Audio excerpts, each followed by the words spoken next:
नमस्कार दोस्तों, स्वागत है एक बार फिर से आप सभी का आपके अपने चैनल हनुमान से परिवार में। आशा करते हैं कि प्रभु श्री हनुमान जी और परम पूज्य गुरुदेव बाबा नीम करौरी महाराज जी आप सभी भक्तों पर असीम कृपा सदैव बनाए रखें। महाराज जी तो अवतारी पुरुष हैं। अवतारी पुरुष अजर अमर होते हैं। वे देवताओं की तरह सदा विद्यमान रहते हैं। जब भी धरा पर उनकी आवश्यकता होती है तो पुरुष रूप धरकर या पुरुष रूप ग्रहण करके अपना कार्य करते हैं और फिर वापस से एक पुराने वस्त्र की भांति इस नश्वर शरीर को त्याग देते हैं।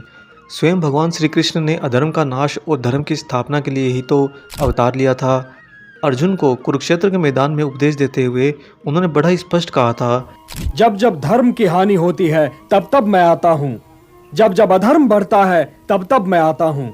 धर्म की स्थापना के लिए मैं आता हूँ और युग युग में जन्म लेता हूँ।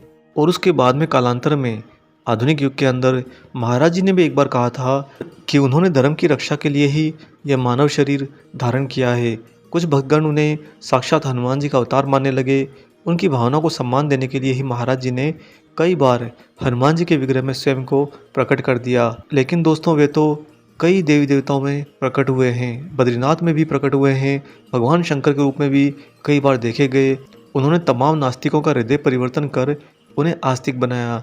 विदेशों की धरती तक हिंदू धर्म की ध्वजा फहराई। जगह जगह हनुमान जी के विग्रह की स्थापना करी। वे सर्वव्यापक हैं, सर्वशक्तिमान हैं और इसके साथ ही सर्वसुलभ भी हैं, यानी कि कोई भी महाराज जी तक बहुत ही आसानी से पहुंच सकता है। अपने समय में वे अकेले ऐसे संत थे जो मृत व्यक्ति को पुनर्जीवन दे सकते थे। वे कुछ भी करने में उस समय पूर्ण समर्थ रहे। सदैव अपने जीवन काल में वे जैसी अलौकिक लीलाएं किया करते थे, वे लीलाएं उनके महाप्रयाण के बाद में निरंतर जारी हैं। वे आज भी अपने भक्तों की आर्त पुकार सुनकर उन्हें उनके जीवन में दुखों से छुटकारा दिलाते हैं, जटिल से जटिल समस्याओं से उन्हें बाहर निकाल लेते हैं और उनके बिगड़े हुए सारे काम बना देते हैं।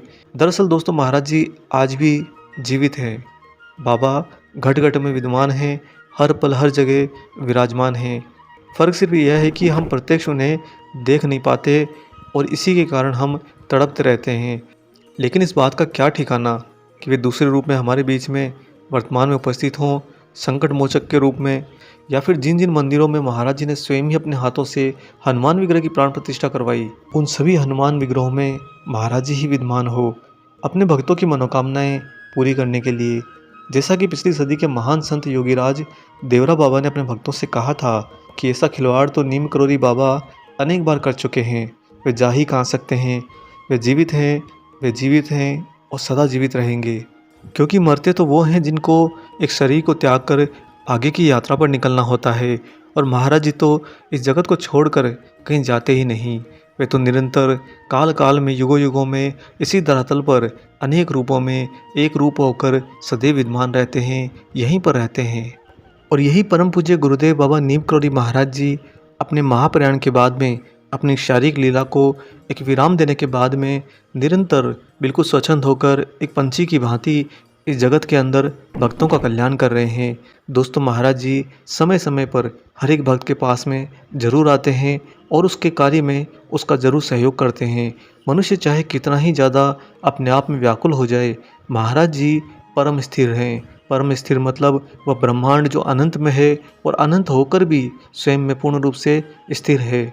महाराज जी की एक ऐसी अद्भुत लीला जहाँ पर दोस्तों बाबा ने एक ही घटना के अंदर कई घटनाओं का समावेश किया, और ना सिर्फ इतना ही, अभी तो अपने भक्त की प्राण की रक्षा भी करी। आज आपको महाराज जी की एक ऐसी ही सत्य घटना सुनाएंगे और इस घटना से आप भली भांति समझ जाएंगे कि बाबा आपके दाएं बाएं आगे पीछे न जाने किस रूप में कब चल रहे होते हैं। कभी आपको इसका आभास भी नहीं होता, परंतु हाँ, महाराज जी अगर आप उनकी भक्ति में उनके चरणों में समर्पित हैं तो पूर्ण रूप से महाराज जी आपके साथ जरूर चलते हैं। दोस्तों, एक घटना घटी थी कानपुर के निवासी श्री देवकामता दीक्षित जी, जो कि महाराज जी के सहशरीर रहते हुए बाबा के अनन्य भक्त रहे हैं। महाराज जी की सेवा में बहुत समय तक उन्होंने बाबा के चरण दबाए हैं और बाबा की शारीरिक लीला को विराम करने के बाद में देवकामता दीक्षित जी को ये पूर्ण विश्वास था कि महाराज जी कहीं नहीं गए। बाबा उनके जीवन में सदैव कहीं न कहीं किसी न किसी मोड़ पर उन्हें मिलते रहे। महाराज जी ने उनके पूरे जीवन को इस तरह से आगे खोला कि जिससे बाबा ने प्रमाणित किया कि मैं था या मैं नहीं हूँ या मैं हूँ, इन तीनों ही परिस्थिति के अंदर कोई भी फर्क नहीं है। जब तक तुम हो तब तक मेरा एहसास है, और जब तुम इस शरीर को त्याग दोगे तो तुम और मैं एक हो जाएंगे। गुरु और भक्त, ईश्वर और भक्त, गुरु और सेवक एक हो जाएंगे। यही देवकामता दीक्षित जी बताते हैं। एक बार वह लखनऊ में थे। वहाँ पर वह मिनी बस द्वारा कानपुर लौटने के जुगाड़ में थे। बस में भी घुसे ही थे कि उनकी इच्छा आगे की ड्राइवर के पीछे वाली पहली सीट पर बैठने की हुई। लेकिन उन्होंने जब दृष्टि डाली तो उन्होंने पाया कि उस सीट पर कोई दूसरा एक व्यक्ति बैठा है। अतः दीक्षित जी उसके ठीक पीछे वाली सीट पर जाकर बैठ गए। वह आदमी जो आगे की प्रथम सीट पर बैठा था, वह अचानक से पीछे की ओर मुड़कर दीक्षित जी की ओर देखने लगा और साथ ही मंद मंद मुस्कुराने लगा, जैसे कि शायद वह बहुत ही भली भांति दीक्षित जी को जानता हो। लेकिन दीक्षित जी ने पाया कि वह तो इस इंसान से पूर्ण रूप से अपरिचित हैं। कभी इसका न चेहरा देखा है, ना ही कहीं कोई मुलाकात हुई है। ऐसा ही दोस्तों अगर आपके साथ भी कभी हो जाए कि कोई अनजान व्यक्ति आपको देखकर बस मुस्कुरा रहा हो, तो आप भी थोड़ा सा अनजानापन और अटपटा महसूस करेंगे। यहाँ पर दीक्षित जी भी उसके ऐसे मुस्कुराने का कारण नहीं समझ पाए।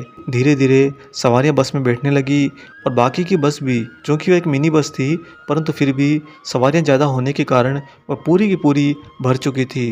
तत्पश्चात जब बस ड्राइवर ने बस को स्टार्ट किया, चालू किया, तो ज्यों ही वह बस चलने को हुई, ड्राइवर के पीछे की प्रथम सीट पर बैठा वह व्यक्ति अचानक से खड़ा हुआ और बस से उतर गया। दीक्षित जी को लगा कि जैसे वह उन्हीं के लिए सीट सुरक्षित रखने के लिए शायद वहां पर बैठा था।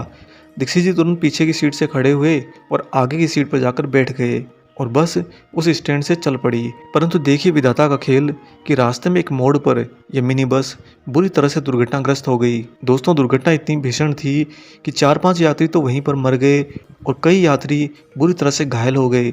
लेकिन दीक्षित जी ये बताते हैं कि उन्हें तो बस हाथ और पैर पर मामूली सी खरोंच आई थी। वह समझ नहीं पाए कि बस की इतनी भीषण दुर्घटना के अंदर उनके शरीर को रत्ती भर भी प्रभाव क्यों नहीं पड़ा।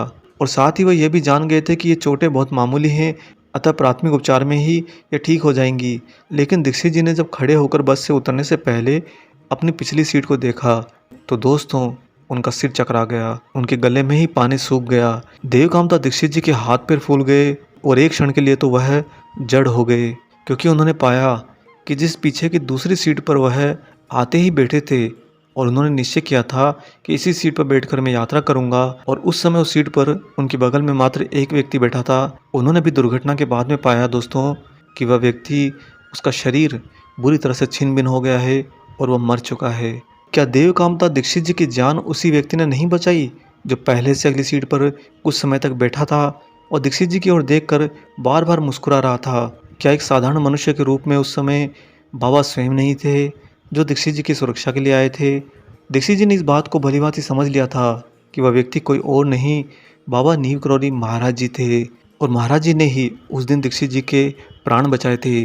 क्योंकि दोस्तों वो दुर्घटना इतनी ज़्यादा भीषण थी कि बस के अंदर लोग बुरी तरह से घायल हो गए और ठीक वह सीट जिस पर दीक्षित जी बैठे थे उनके नज़दीक ही बैठा दूसरा सहयात्री बुरी तरह से शारीरिक क्षति होने के कारण मृत हो चुका था।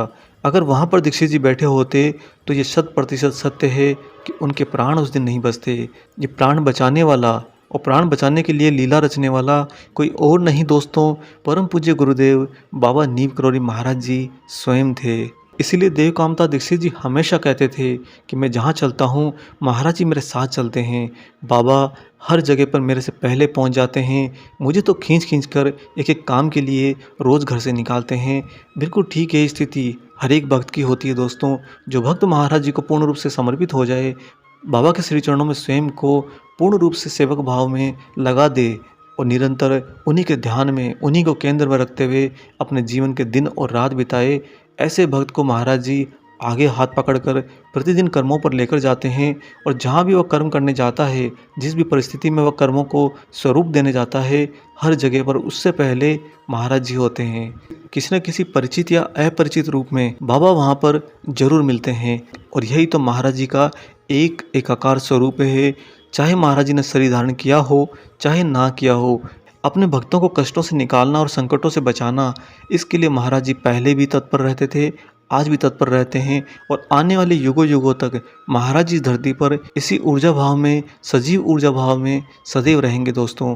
हम उम्मीद करते हैं कि आप भी अपने नित्य दिन के कर्मों में महाराज जी को अपने बहुत ही समकक्ष सदैव महसूस करें और बाबा यूं ही आपको आपके हर संकट से बचाते रहें। आशा करते हैं दोस्तों आज का ये वीडियो आपको ज़रूर पसंद आया हो। वीडियो अगर अच्छा लगा है तो जाने से पहले इसे लाइक कर दीजिए और अगर आप चैनल पर नए हैं तो चैनल को सब्सक्राइब कर लीजिए। मिलेंगे बहुत जल्दी ही एक और ऐसे ही अलौकिक अंक के साथ। तब तक अपना और अपने माता पिता का संपूर्ण ख्याल रखिए और परम प्रभु श्री राम जी का निरंतर गुणगान करते हुए बाबा हनुमान और बाबा नीम करोली महाराज जी की निस्वार्थ होकर सेवा करते रहिए। जय सिया राम।